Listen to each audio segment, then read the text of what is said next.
All right, guys, welcome back to Staff Development Nurse. In this particular video, I want to talk to you about the importance of always using sign-in sheets for your training and education. All right, so anytime you have a stage survey, or even if there is some type of event that happens in the building and they want proof of training and education, it's always easier to pull out a sign-in sheet that proves the person was trained and educated on that topic of information.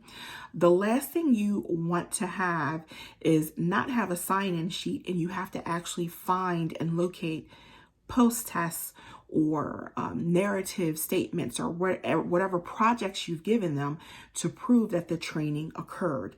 It takes up a lot of time just to go into individual files and find that information, and it's a lot of paper and a lot of information you got to file and put back at the end of the shift or at the end of your survey. You don't want to do that. So always make sure you have a sign-in sheet.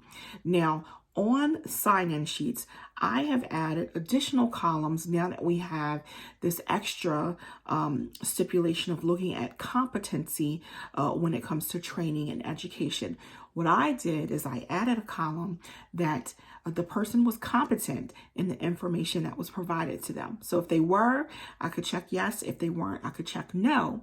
And I also have an additional column on there of what steps I would take if for some reason a person was not competent or successful in understanding the training and education that was provided for them. So this really solves two purposes. One, it presents to the state surveyor, lawyer, whoever, that the individual received the training. And two, it also shows that they were competent in the training and information that you provided to them, right? So I had to learn this the hard way. These sheets are so crucial. It's going to make it a lot easier for you to locate training, proof of training, and to file that information away. And here's another thing I want you to think about. When you don't have sign-in sheets, and let's say, for example, you're only using post-test to prove competency, you open yourself up for more scrutiny. Now the surveyors can look at all of your post-test questions. They can start to question the answers to those questions, start to ask you more detailed information about why is this the right answer?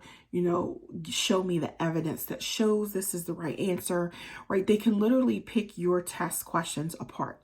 Now, nothing says that they can't request a test or whatever piece of paper that you utilize to prove the person was competent.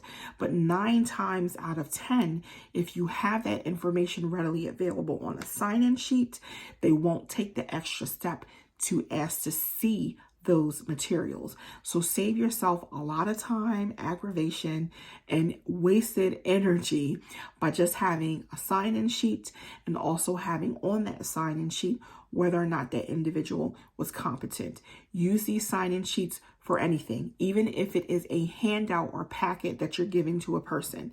Still have them sign the sign-in sheet and keep that in a centralized binder so that you can quickly show proof without having to go into each individual employee file and pulling out those specific records to each individual. Takes a lot of wasted time, right? So hopefully you got a lot of great information in this really short, quick video, this quick tip that's going to save you in the long run. Make sure you like and subscribe, hit the notification bell for any time I put up a new video, and I'll see you in the next video.